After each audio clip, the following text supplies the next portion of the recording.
Ladies and gentlemen, welcome to the next edition of the Cosmotier War for the Cosmos Tournament 500k edition. This time 16 admirals will be competing with one ship each, not going over 500,000 space bucks.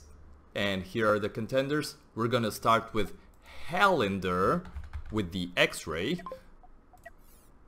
and Madriad, the previous tournament winner, with the Reimagined 3. Let's go to Madriad and load that ship. Let's take a look at him.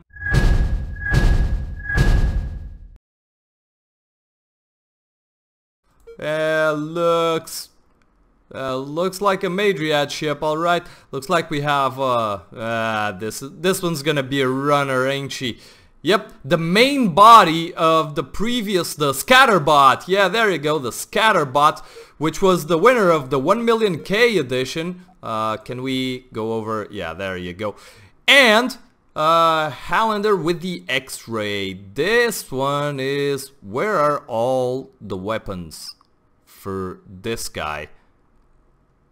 I see the ammunition factories. I do not see... What the hell? Okay. Maybe there's something here that I'm not seeing. Let's go. Maybe there's something more to this.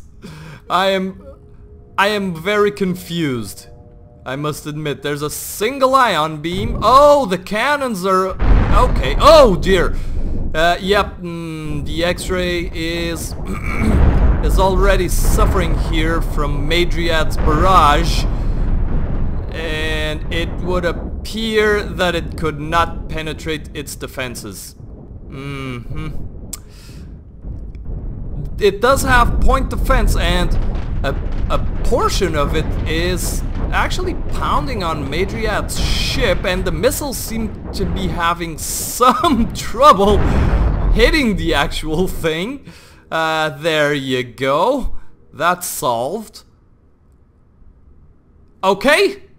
I am guessing Madriad's the actual winner here. Let's go to round 2. Restart and swap and go. Madriad with the Reimagined 3 and Halander with the X-Ray. Who is going to take this one home? First round of the 500k edition tournament War for the Cosmos.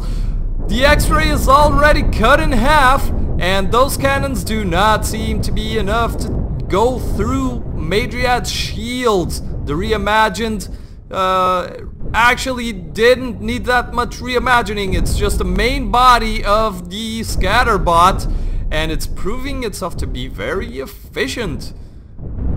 Yep, I do believe the X-Ray is doomed. Doomed, I say! There you go, I'm calling it 2-0, one win for Madriad and the Reimagined. On to the second round with Dire Ready and Cool Rocco 101.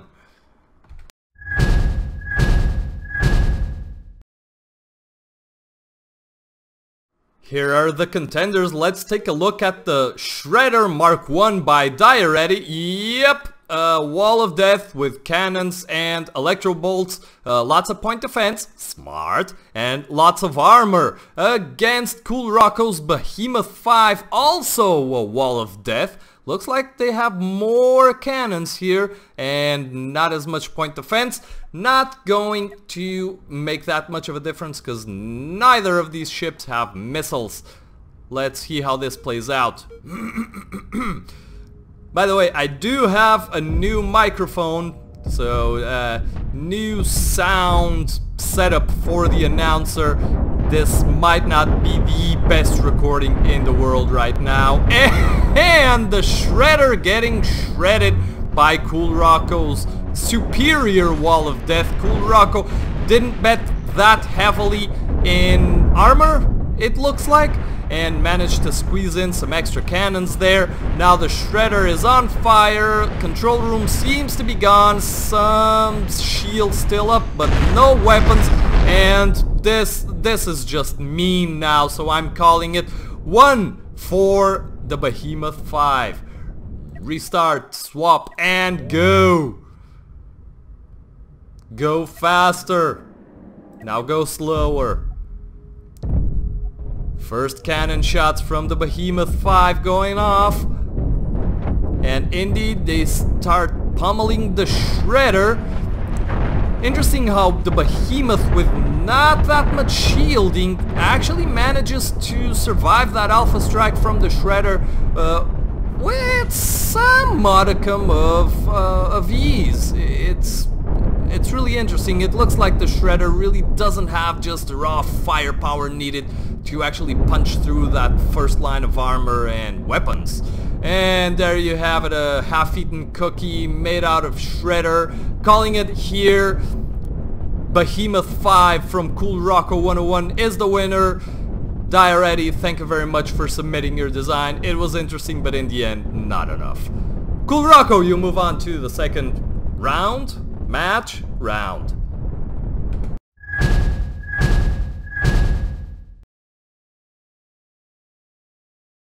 Next in the lineup, Vapor by NSA versus Mr. Electric 160's Harpoon. Let's take a look at the Vapor here.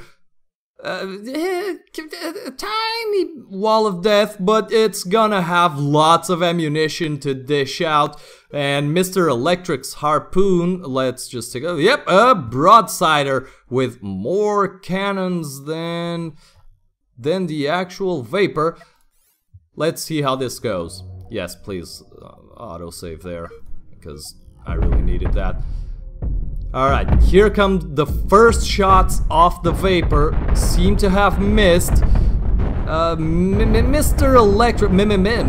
Mr. Electric's shots didn't quite penetrate those shields early on, but they did eventually. And oh dear, there's smoke, there's fire, there's explosions and debris. Oh, yep. As soon as one of those ammunition factories goes down, everything goes after it. That is the end of the Vapor. Do I wait for... Well, there you go. I'm calling it for the Harpoon, Mr. Electric. Congratulations. Restart and swap for round 2 and go. Oh yay, they started facing each other this time. Alright, this time around let's focus on the Harpoon. And if my voice sounds different, it's because I am incredibly professional. This is, after all, a professional recording.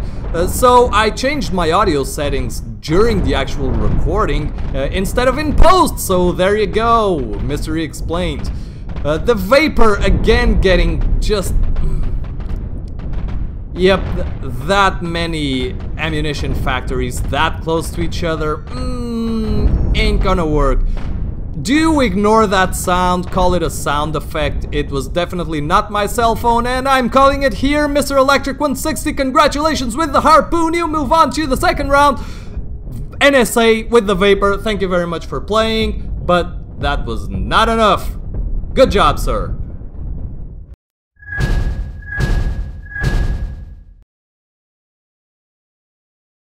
Next up in the War for the Cosmos 500k edition tournament, we have Tag with the Phoenix. I still remember the Erasmus Tag. I have high hopes for you. And Gastrix with the Ion Defender. That is indeed lots of Electro Bolts. And a couple of small laser blasters. Interesting approach. Let's see how it fares. Go! And in the meantime, let's take a look at the Phoenix. Wow, that is a lot of shields and a lot of cannons. I am right now calling it for Tag with the Phoenix. Although those shields aren't really gonna hold up against that many Electro Bolts.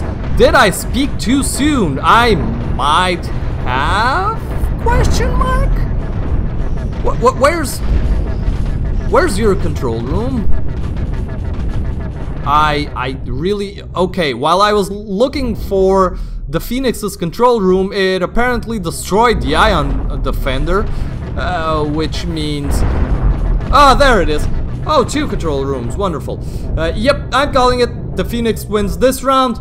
Restart and swap and go round 2. I wasn't expecting. The Ion Defender was actually doing pretty well. I don't really know what happened there. It's the cannons. The cannons paired with the electro bolts. The electro bolts just open up the defenses, and the cannons just ram those penetrating shots in there. Giggity. And the Phoenix seems to have won the second match. Indeed. Gastrix, thank you very much for playing. The Ion Defender was an interesting design indeed, but in the end it just couldn't hold up against the Phoenix. Tag has proven to be a very capable builder, so don't feel bad. Moving on to the second round is Tag with the Phoenix, and we'll move on to the next match.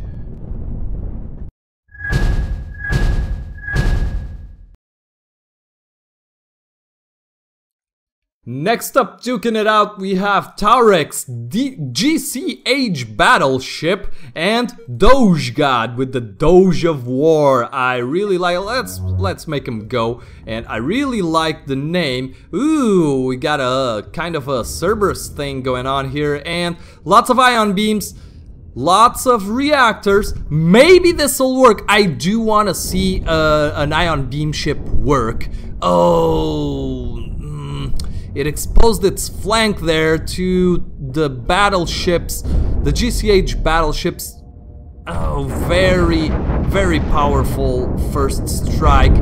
Oh dear, that is unfortunate. Indeed, that amount of cannons concentrated into into that small a space, even with overlapping shields like this, which is a very good design choice, it still doesn't quite cut it now, does it?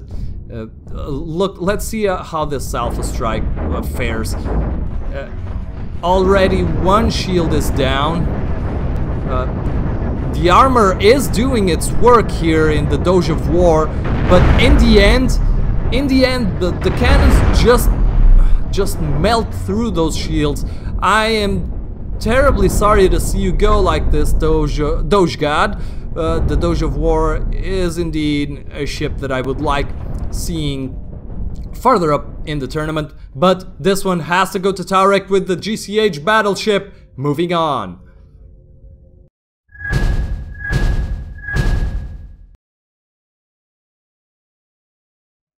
Our next 2 contenders are the Spikehead from Sol Soul and the Aegis .98 from Rymark. Let's make them go. Oh god, I hate that so much. Spikehead, true to its name, actually very interesting aesthetic approach, and the Rymark just an unbelievable wall of lasers and electro bolts. Ooh, I do believe the Spikehead is in trouble. Just because those ion beams aren't the most effective against shields, and the Aegis does seem to have enough power to supply all those lasers. However, it is having trouble digging into. Forget I said that. I wasn't even talking. Well, it did have some trouble. This is the advantage of these large armor spikes at the front. It really is hard for weapons to dig through them. And I'm calling it here. This one goes to Rymark with the Aegis. Restart, swap, and go. Go faster, but still go. Very interesting. I would like to see. Let's see. Just see how what the lasers do to all of these. Just if they're not encountering shields, they just burn through anything. The crew of the Aegis here, hard at work supplying all these lasers. It is insane, and these energy storage rooms here just being depleted in an instant. But indeed, that's just about enough to take care of business, and the Spike Head is down. Salsol, I am so sorry to see the Spike Head go like this, but in the end, the best one won. And that was Rymark with the Aegis .98. Congratulations, sir! Salsol, I'll catch you next time.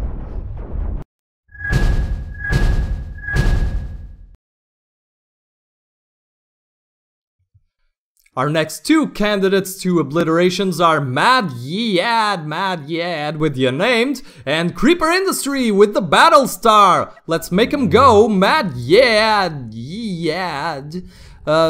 does have a very interesting design. Again, these armor spikes very strong with some electro bolts, some cannons. Ooh, this is gonna be a design tough to beat.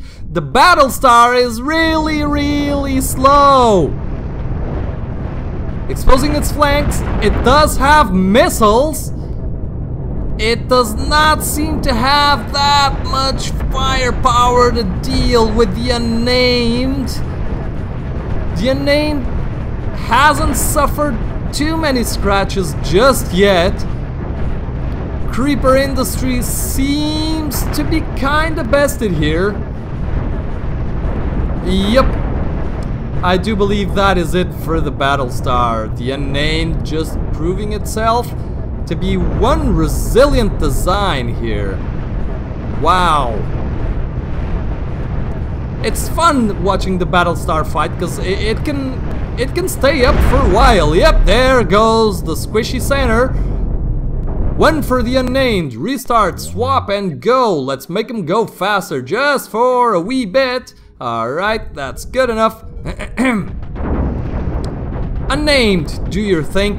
It's a shame that the Battlestar actually exposes its flanks, doesn't really get a chance to fire off all those ion beams at the enemy. Oh dear. Now it's just exposing different flanks to the carnage. Yep. Manages to squeeze off a couple of missiles there, just squirt them out of there, but yep, just a matter of time for the Battlestar Creeper Industry. Thank you very much for your submission. Your designs are always fun, and I always appreciate a fellow Minecraft fan, of course. Madyad, congratulations. You and the Unnamed move on to round 2. Creeper Industry, thank you for playing. We'll see you in the next tournament.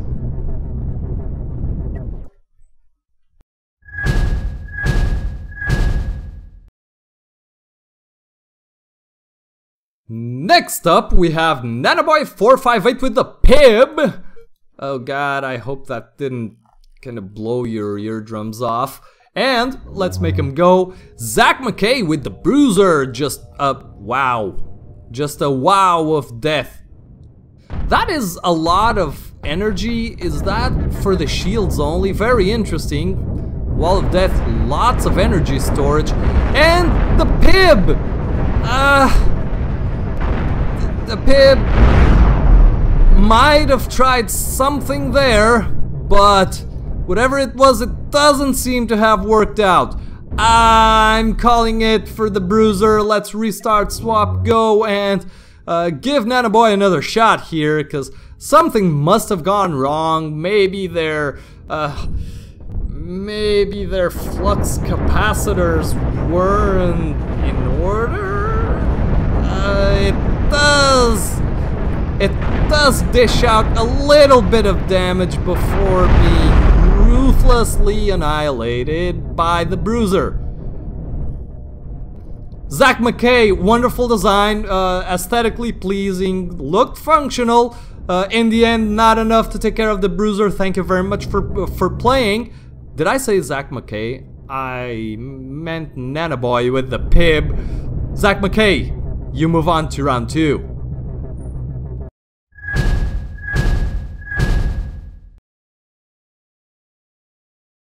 Round 2 of the War for the Cosmos 500k edition, we have Madriad with the Reimagined 3 and Cool Rocco 101 with the Behemoth.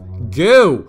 I have a feeling Madriad is going to be a headache for the other contenders here, because this design is actually pretty strong. Yep. 2 missile launchers on each side might not seem like much, but with 1 missile factory each, they can fire off quite a few rounds per minute. Ooh, although that Alpha Strike from the Behemoth seems to have done quite a bit of damage, no fires aboard the Reimagined. But, yep.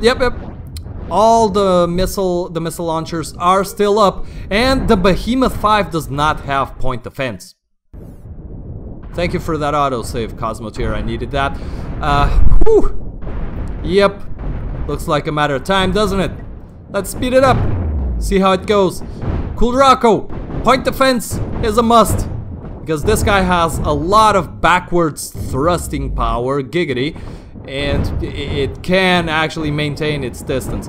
On the other side, I am pretty glad you don't have point defense, or we would have been here forever.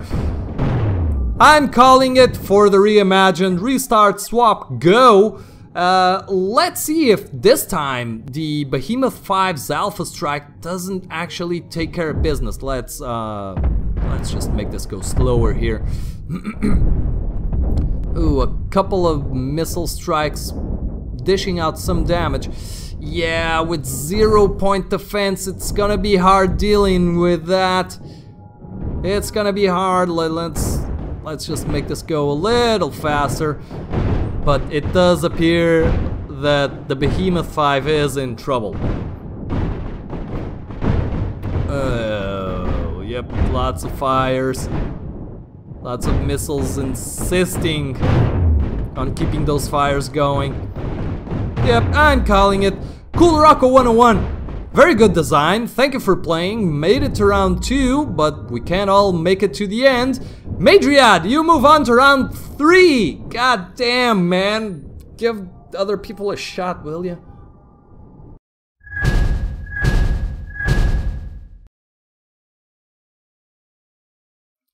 Second match of round 2, we have the Harpoon by Mr. Electric 160 and the Phoenix by Teg. No introductions needed, let's go. Excuse me. The Harpoon. I like broadsiders, I do. But it doesn't seem like the Harpoon can match the Phoenix's entire array of cannons just aimed at it. I do dig this paint job on the Harpoon. I do dig it.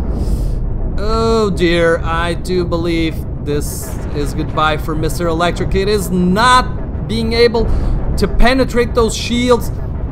PSA everyone, get at least a couple of electro bolts into your design so they can deal with shields faster, because just 2 of them will make an amazing difference. Yep, I'm calling it for the Phoenix. Let's restart, swap, and go. Just 2 electro bolts can save you so much trouble, just so much. And I am still not convinced that 2 large cannons are better than 4 small cannons. Just because of maybe the chance at penetrating, or maybe just pure damage. I've never looked at the values, but from what I've seen, more small cannons usually fare better than less big cannons. And indeed, the Harpoon is already split in twain. It does look like this is it for Mr. Electric 160. Well, that's a shame. I did enjoy your submission, Mr. Electric. Tag with the Phoenix. You're gonna move on to round 2, aren't you? Yep. Looks like the strongest contenders from the 1 million Space Bucks edition are still showing their colors here. Let's just see the Phoenix get rid of this, maybe? Yep, no need. I'm calling it. Phoenix, Congratulations, Mr. Electric 160.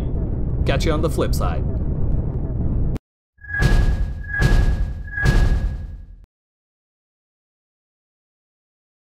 Match 3 of round 2, Tarek's GCH Battleship versus the Aegis, 0.98 by Rymark. No introductions required, mainly because my throat is getting sore, so go!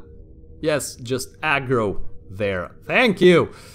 Rymark, just that wall of lasers versus wall of cannons. Lots of shields on both sides. I'm putting my money on the wall of cannons for two reasons. I think cannons are more armored themselves than lasers,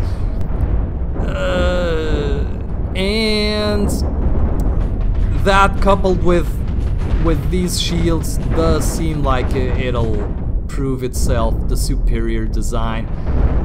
Indeed, the battleship just mauling the Aegis, which I was looking forward to seeing in the finals just because it's a really cool name, and I'm a sucker for cool names. I'm calling it round 1 for the GCH Battleship. Restart, swap and go. Go faster and go slower. Wonderful.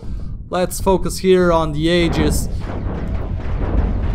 Yeah, like that's a lot of shots concentrated. Cannon shots concentrated on a single target are very devastating, because as soon as they start penetrating, they just go deep in their target and destroy everything. I'm not sure if that's a giggity or not, but in any case, it's an explosive one. Oh dear. Indeed, the Aegis seems to have met its match. Rymark, I'm calling it here. Thank you very much for playing. Tarek, you move on to round 3, the semi-finals.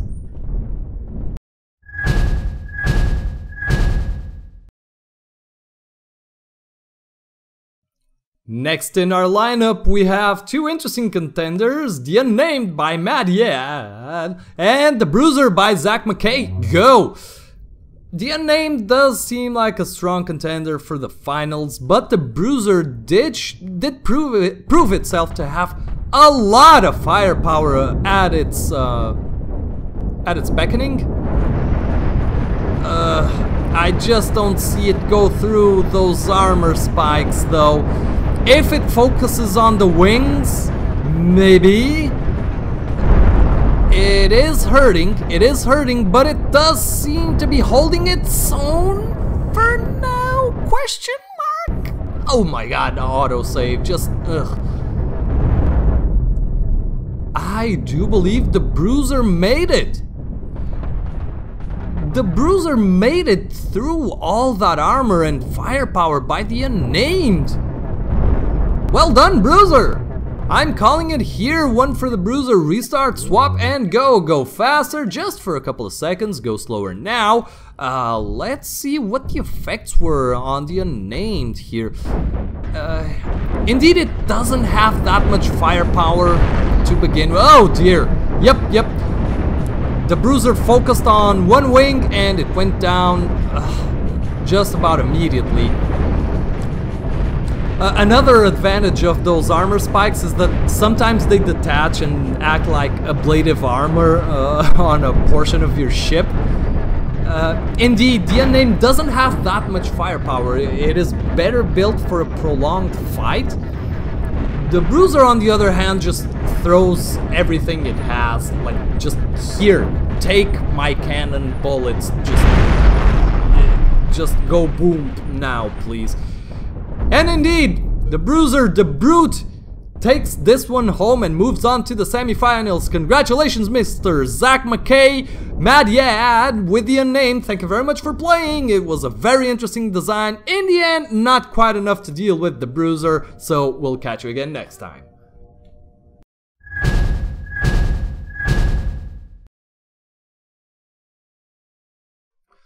And match 1 of the War for the Cosmos 500k edition semi-finals, we have Madriad with the reimagined Mark III and Teg with the Phoenix. Let's go!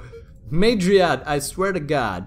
Let's take a look at the Phoenix here. See how it handles that. Yep, the Reimagined just showing its butt.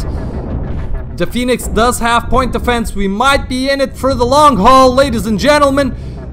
The Phoenix does manage to get rid of that first shield, but it's just so much armor and so many shields.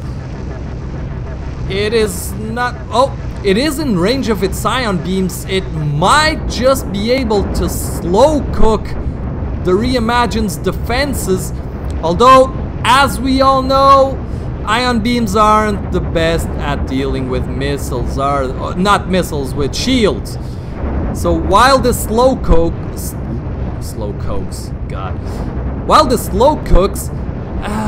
Reimagined is just pummeling away, and the point defense on the Phoenix doesn't seem to be quite enough to handle that many missiles. And while I was talking, the Phoenix actually managed to take out an extra shield.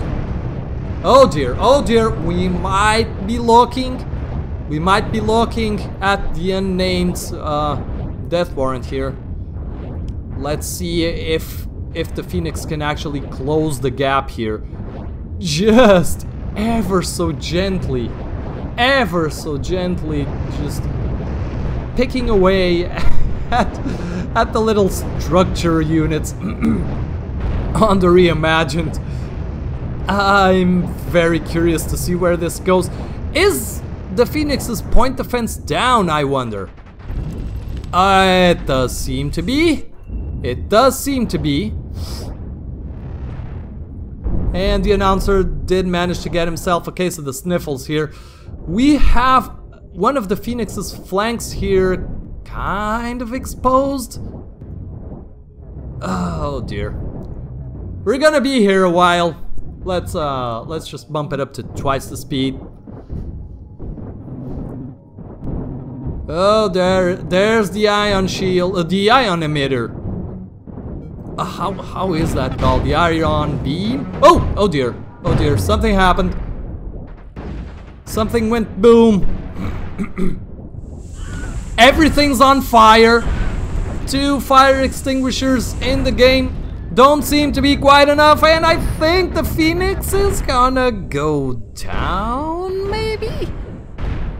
One more shot over here on this side. Yep, it does seem like the control room is boom.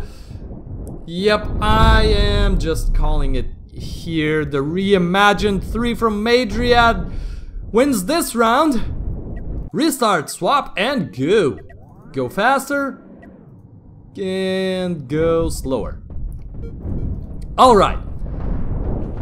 So, a couple of alpha strikes by the missile launching ship do manage to actually not do that much. A wee bit of armor over here on the sides. Missiles don't seem to be that... I take that back. Missiles are effective against armor. Now, a couple of well-placed shots, yep. And those reactors will go boom. See, four little emplacements of point defense don't really cut it to deal with 4 missile launchers that are being supplied by one missile production facility each. You need more point defense for that. On the other hand, it isn't that usual to have like the only weapon systems in a ship be 4 missile launchers. Usually people go for more and less manufacturing, but we're just seeing that it's just not worth it. If you have a missile launcher, put in a missile factory there. Ouch! The Phoenix goes down. The Phoenix is just ripped to shreds now, and now it'll just be a matter of time until the Reimagined just, well, kind of deals with its remains. Tag, thank you very much for your submission. Your designs are always fun to watch fighting, but in the end, they couldn't really deal with Madriad's design now, could they? So far, nobody has been able to. Damn you, Madriad. I love hating you. Madriad, you move on to the finals!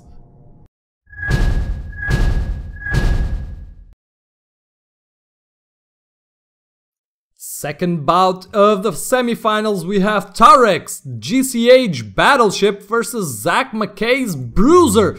The Bruiser managed to deal with Madriad design. Will it be able to deal with the Battleship? These are fairly similar designs, but like I said, the Bruiser does seem to have more small cannons, and oh my stars! That is just mean and wrong. We're going to have to take this up to the UN, make sure we're not violating any conventions here. Indeed, the Battleship was just torn to shreds, but the Bruiser is also torn to shreds. Okay, this is now interesting. Because I can't look at everything at the same time. We have a control room, we have flight capabilities. It is not burning up the Battleship. The Battleship isn't burning up. Oh dear lord. It's still going. Oh dear, did it deal with the Bruiser? I think it dealt with the Bruiser. The Bruiser does not have a working control room, and it is not flight capable, but it is still firing. So the Battleship needs to be able to deal with this in order to win. Remember, every contestant must retain command, flight, and firing capabilities after having disarmed the enemy. Sometimes I call the matches earlier, just so we don't violate the Geneva Convention, but essentially that is the prospect. You need to be able to fly back to dock, even if it's with only one dinky little thruster, and have command capabilities. The Bruiser is down. The Bruiser is down. Indeed, those piddly little weapons in the last remaining segment here aren't enough. And okay, I'm calling it for the Battleship. The Bruiser wasn't able to deal with that. Let's restart, swap, and go. I must have missed something. I was focusing on the Battleship's damage here, and at the same time I didn't notice the amount of damage the Bruiser was taking. Here lies the advantage. Two control rooms proved themselves to be the most effective here. Because the Battleship could actually keep on fighting with just half of it still up. While, oh dear, there goes the Bruiser's command room. It is still firing though, but now it does not have command capabilities, so it just floats away and exposes its flanks there, giving the Battleship a breather. Wow, that was an interesting way to evaluate a design flaw. Maybe it's a flaw, maybe it's an option, but I do believe it is a flaw. If you have a wide but skinny ship, put two control rooms in there in case it gets cut in half. Zach McKay, thank you very much for playing. Your design was freaking awesome. Tarek with the Battleship, congratulations, you move on to the finals.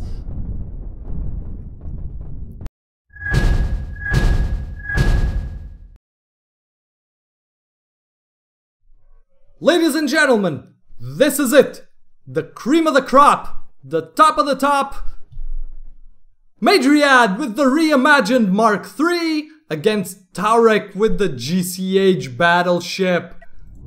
Go! The title for the War for the Cosmos 500K edition tournament is at stake. Let's see how these two fare. Let's see if the Battleship can actually manage to do decent damage with this Alpha Strike, because I do believe everything is decided here. Nope, nope, it just didn't cut it now, did it? It's all gonna come down to its point defense, and oh dear, this is gonna be long, and we're gonna be here for a long time, aren't we?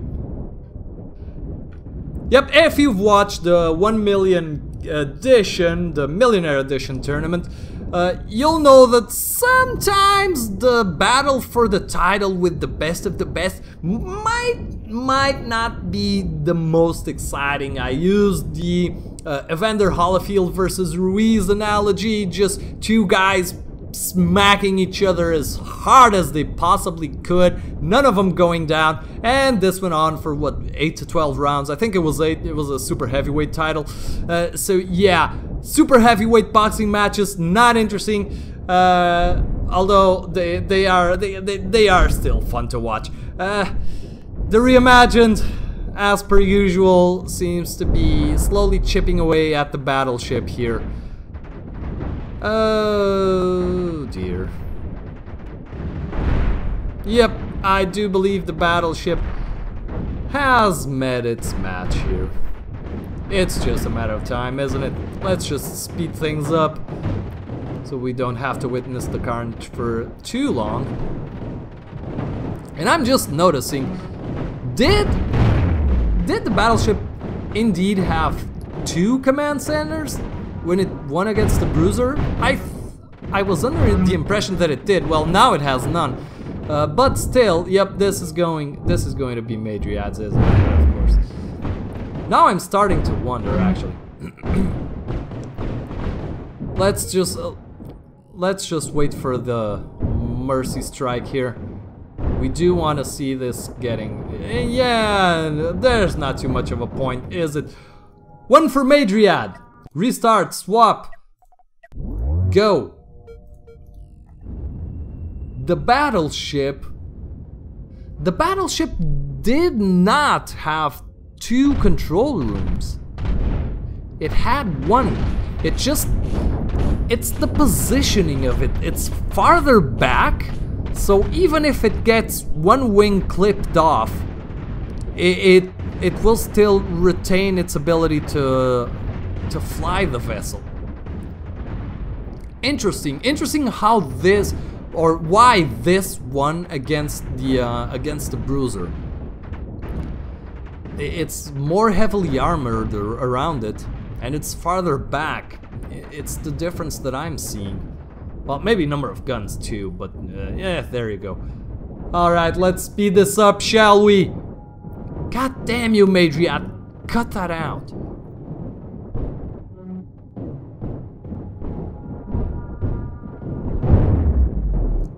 And yep, indeed, the battleship's in trouble.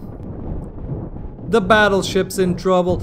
All that point defense meant nothing. Well, it meant something, but it wasn't like heartfelt to the reimagined missile launchers. Just endless missile carnage.